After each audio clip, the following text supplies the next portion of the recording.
Hari Om friends, welcome to the sixth and the final part of the series on the destruction of the temple of Serapis. So this part will be a little bit longer than usual. So we now come to the reign of Emperor Theodosius, and this is the end as far as the temple of Serapis is concerned. So in the last part we looked at the two brothers Valentinian and Valens who were more the status quo kind of people. So they continued the persecution, but they limited it to the tantrics and those rituals which were done in the night and so on. But overall they kept the status quo going.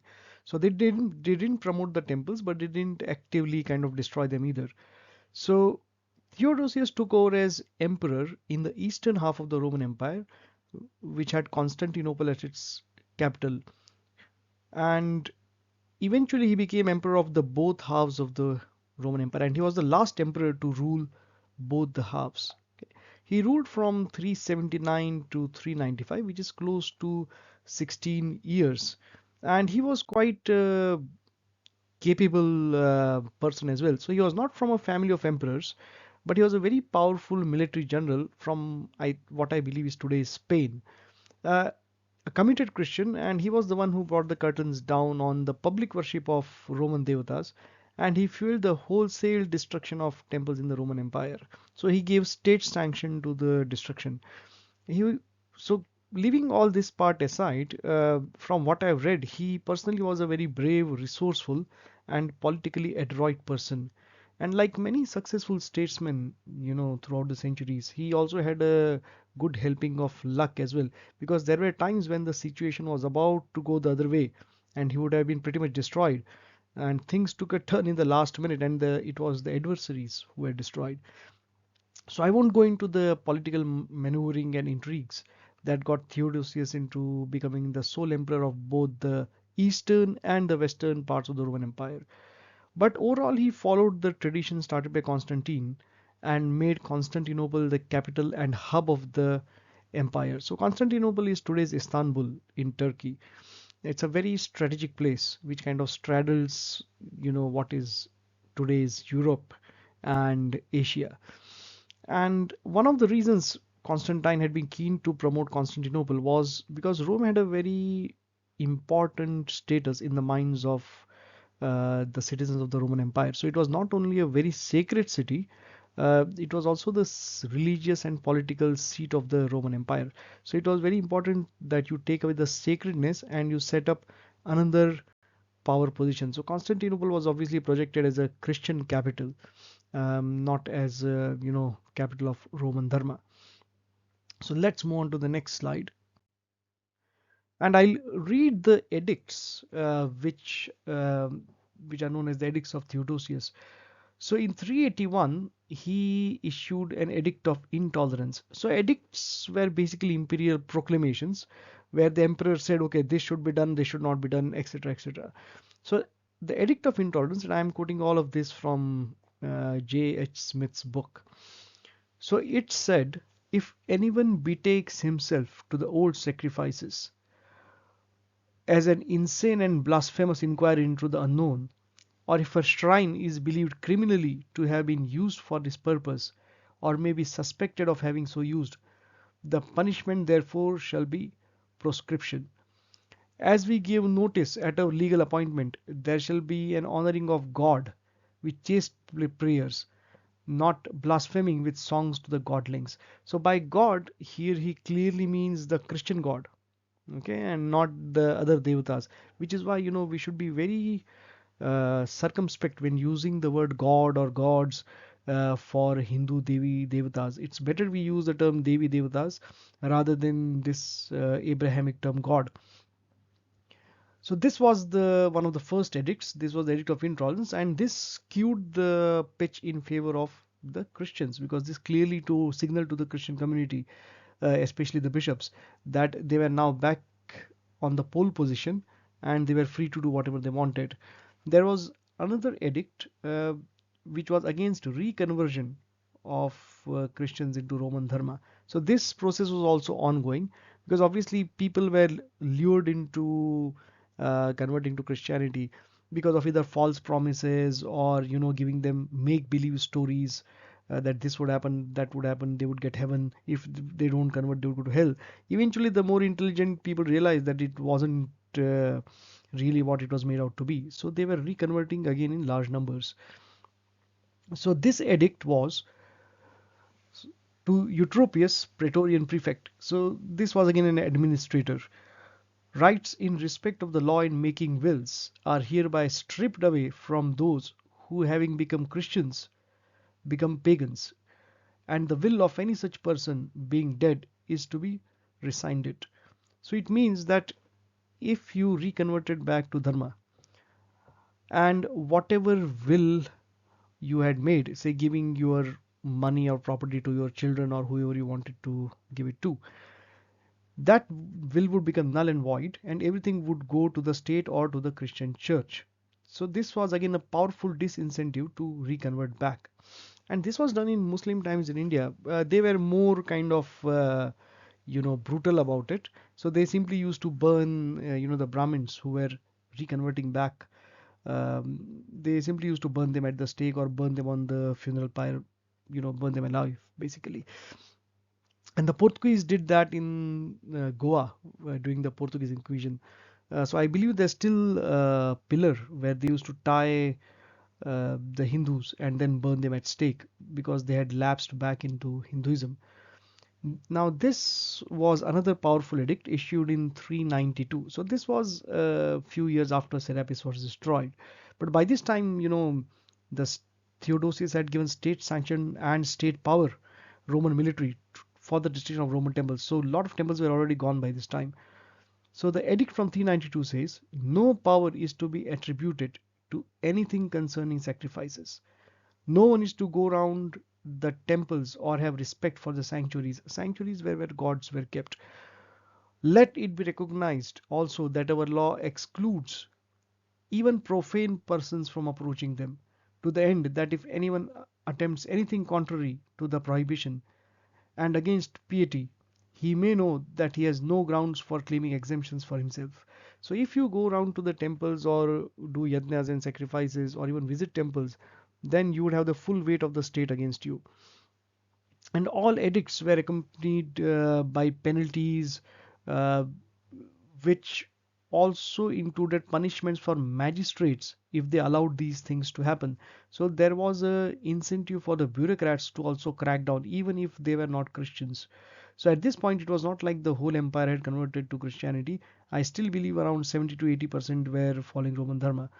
And this all went on in parallel. So you had restrictions on visiting temples, doing sacrifices, also restrictions on reconverting or ghar vapsi back to dharma. So let's go on to the next slide. So Theodosius' crony or minion who carried out the dirty work was a Christian called a Christian fanatic called Cynegius. Now this fellow went around with a personal army of around 1,000 soldiers. So he went around the main cities and the temples of the empire, and where the Christians or the Christian bishops did not have enough muscle power, so they couldn't steamroll the followers of Dharma into destroying the temples, he would lend the state support. So his personal army of gladiators and soldiers would kind of form a cordon around the shrine and prevent any follower of Dharma from trying to defend it, and then they would destroy the shrine. So each act of wanton destruction was followed by general loot of temples, the same thing that the Muslims and the Christian British did in India on a very, very, very grand scale. And the secular Indian Republic continues to follow this tradition irrespective of the ruling dispensation. And I keep hammering this point home because the loot of temples and the destruction of temples continues unabated even in 2024. Now, a good example of the temple destruction spree unleashed by Theodosius is from the ancient city of Apamea in today's Syria. So I'm not sure if I'm pronouncing the name right. So the wealth of this city was primarily due to the fact that it was on a trade route, and it had a very important temple of the devata Jupiter. So the precise form of the deity was known as Zeus Bellos, which was a combination of Jupiter and an older Middle Eastern deity called Baal.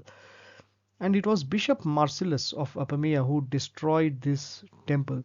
So this photo below shows the remains of a mile-long colonnade from the city. So there isn't much left there now, but you can see what a grand city it would have been, because once you destroy the temple of a devata, of a village, of a town or city, or mm, you will find that eventually, life dies out in that place. It might take 10 years, 50 years, or 100 years, or maybe 2 centuries, but eventually that place will gradually die out.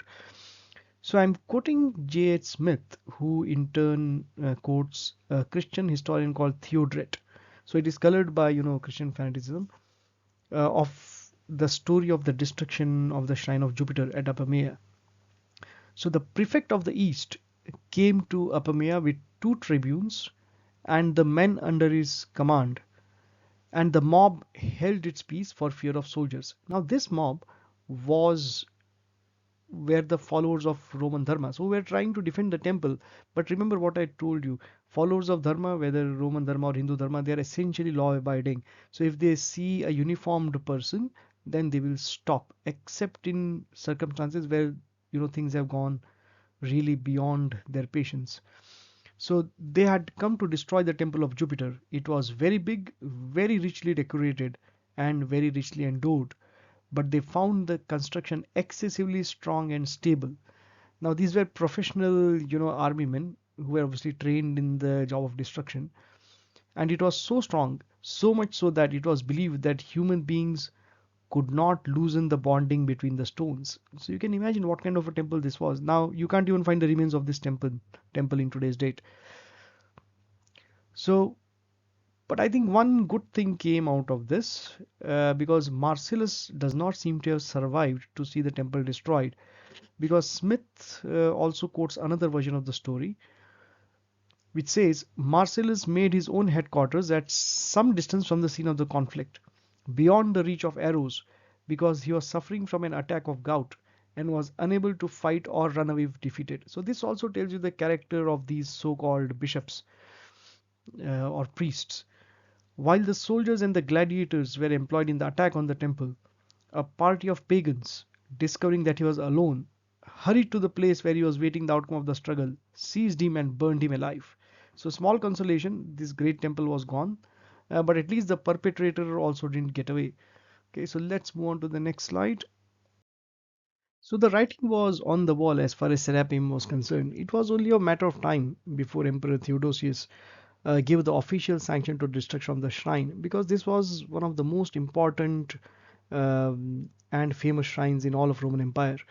So the temple was already in a pretty bad shape, because there had been at least two attacks before on the temple, and most puja archana had stopped or become erratic due to the roller coaster ride of the 70-80 years since the time of Constantine.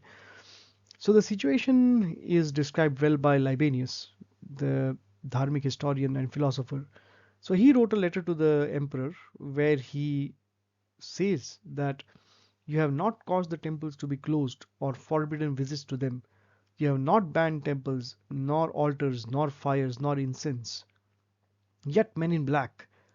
So men in black are the monks, the Christian monks, because they wore a coarse kind of cloth. Yet men in black who eat more than elephants and exhaust themselves with the number of cups they drain, who have drinks served to them in the middle of their singing, and hide their misdeeds under an artificially induced pallor. These people, my emperor, have brought scorn upon the law that is still in force. So the law was basically that temples should not be destroyed. They rush upon the temples, carrying balks of timber, stones, and fire, some of them with nothing more than their bare hands and feet. And then roofs are knocked off, walls undermined, shrines thrown down, altars totally destroyed. And as for the priests, they can choose between silence and death. So priests were usually beaten up or killed if they kind of tried to stop these, fanatic Christian monks. And Libanius also writes about the importance of temples in Roman society. So temples are the soul of the countryside. They are the first buildings put up in the fields, and they have come down to us through the generations. It is in the temples that laborers put their hope for men, their wives, children, beasts, cultivated and sown land. A country district put through so much, and so much means the destruction of temples, is a country district lost. The laborer's heart has vanished with their hope. The monks say they are making war on the temples, but their warfare is a way of pillaging what little poor unfortunates do have, the produce of the fields and the cattle they feed. They grab the people's land, claiming the place is sacred. So basically, these monks were not only confiscating food and livestock from the poor farmers, in addition to destroying the temples, they were also grabbing the land for their church. And this tendency, we have seen this in India, we have seen this everywhere in the world where Christianity has spread. So even in New Zealand, several of the sacred Maori hills were taken over by Christian churches, and they had their cross planted on them, and eventually which what became a church. And in India, by the Land Bill of 1894, the Christian British administration gave away lakhs of acres of land to the church in India. So the church in India is actually the biggest landowner after the government of India, which is a very strange situation considering that Christians are less than 10% of the population even in today's date. Okay, coming back to the topic. So John Holland Smith is very perceptive when he says that Theodosius did not give a direct order for its destruction, but there, oh, I do apologize. Theodosius did give a direct order for his destruction, but there was no general revolt. Not because there were no pagans left to rebel, but because most people remained loyal to the state and to the laws of the state forbidding violence to persons and property. So again, I will harp on the tendency of Hindus to follow the law to the letter, and they only really rebel when the situation has gone really out of control and all their limits of patience have been broken. So in India, the so-called Abrahamic minorities, Christians and Muslims, are afforded special protection by the state for their religious practices and for their institutions, whether educational or religious. Whereas the Indian temples, they are open to loot by the government. Most of the bigger ones are actually controlled by the government, and the rituals are subjected to relentless attacks, either via court cases, and there's a very gradual erosion of the sanctity of the rituals by the Indian state as well. So the Indian state does not hesitate to wield its power and might against Hindus, but when it comes to the Abrahamisms, it usually falls back. So again, coming back to Serapis, so determined assault backed by state power was launched by the demonic Archbishop of Alexandria, a person called Theophilus, around 385 CE. And this image below, or image on the slide, is a fragment of a manuscript, quite an old manuscript. I don't remember the date now, but it shows Theophilus. So this is Theophilus, Archbishop Theophilus. He's standing on the head of the statue of Serapis. So the statue of Serapis, if you remember from the earlier parts of the series, was actually dark in color. Okay, and it is not that the dharmics remained silent spectators. So two prominent dharmic scholars, one was Hiladius and the other one was Ammonius. So they were based in Alexandria. So they led a force of dharmics in Alexandria city, and there was ferocious hand-to-hand combat with the Christians. But in any case, the die was sealed, and the temple was destroyed somewhere between 385 and 390 of the Common Era. So the exact date is a bit unknown. So here are two versions of the event. One is the Christian version, and again I'm quoting from John Holland Smith's book. When Theophilus reached the temple of Serapis, he saw there a huge likeness of the god, so big that by its very dimensions it struck terror into those who saw it.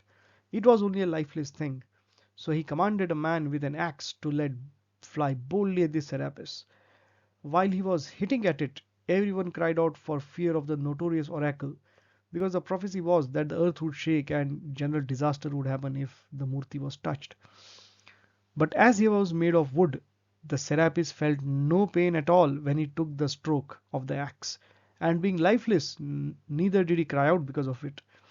So they broke him into pieces and fed him to the flames. But the head they dragged through the whole city so that his worshippers could see it, and with it the importance of the gods they had prayed to.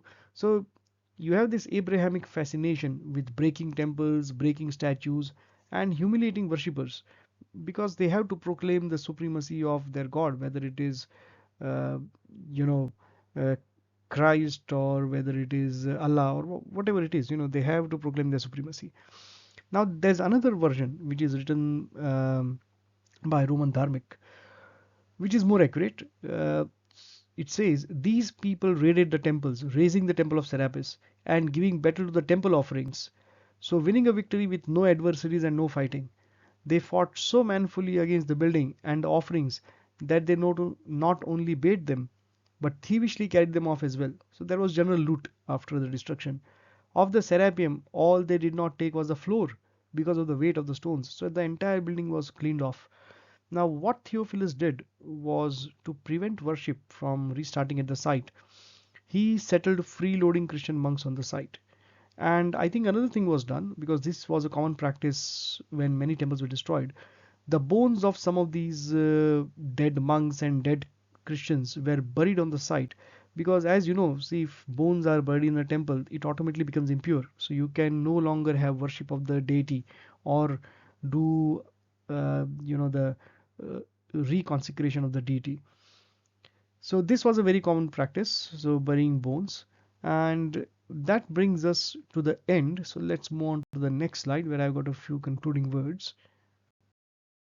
So just to see what remains. So this is what remains of the temple of Serapis. And if things continue as they are going on in India even today, uh, probably a couple of generations, this is what is going to remain of our temples as well. So Hindus really need to wake up, not put their blind trust in someone. We did it at least once in the last 100 years with a British proxy called Mohandas Karamchand Gandhi. We shouldn't do it again. One of the central aspects of Hindu thought has always been the ability to think critically, to analyze the situation, analyze people, environment, and then act upon it. We should not lose our ability to think critically, and we should also not go into excessive hero worship because it blinds our vision as well. So, just one thing before I wrap up this series. So, another good book to read is The Darkening Age by Catherine Nixie. So, I've started that book, but from the preface of the book, it seems to me that Catherine is writing more from an ex-Christian viewpoint. So Christians who have become atheists, so they are horrified at what the Christians did and etc. and so forth, but they don't have the same reverence for the devatas. But John Holland Smith's book is very special, and I am very fortunate I came across this book, and I've described the circumstances in the first part of the series. So he writes from the perspective of someone who is well aware of his dharmic roots. Okay? And I have no doubt from reading the book and from his thoughts which come across that in a previous birth he was a practitioner at the minimum, if not a priest of the Roman Dharma. And I will quote a few lines from the concluding passages of his book, which will make my point clear to the perceptive viewers. So he says, it is 15 centuries since the second battle of the gods and the giants. Now the Romans called the Asuras as giants, okay, so, and obviously Devatas are the gods, which the giants lost by winning. For at last many are beginning to realize that after the battle, the gods did not die, they are immortals. Okay, as time passes, more and more are listening to the gods and are being surprised by what they hear. The gods remain, and what they say is to the Christians, your God is too small. There is divinity in things that his followers have ignored and decried. Above all, there is divinity in generosity and acceptance of difference, though none in narrowness and exclusivity. And he quotes in the last line of the book, providence cannot be of such a kind that we ourselves are nothing. So it's not like like this Abrahamic religions or the Semitic religions view it, that you don't have any free will, it's some XYZ God sitting somewhere who's actually driving everything. You have your own free will. So this is the theory of karma and also reincarnation associated with it. So obviously fantastic book. This was written in 1974. So I think this book, let me see if it's clear. Okay, so this seems to be blurred out for some reason. I don't know why. Okay, it's blurring it out anyway. We'll just leave it. So this is a fantastic book. You can find a scan of the front cover in the first part of the series. I do recommend that if you can get this book, do get it, read it, and also have a go through, Catherine Nixie's book, The Darkening Age, because it's very important for us to wake up. So this was it for this series. So this wraps up the series on the Temple of Serapis, and I hope you have liked it. So apologies for stumbling and mumbling in between. That kind of happens. And thank you for watching. Please remember to share, like, and subscribe the video, and I will see you in another series. Thank you.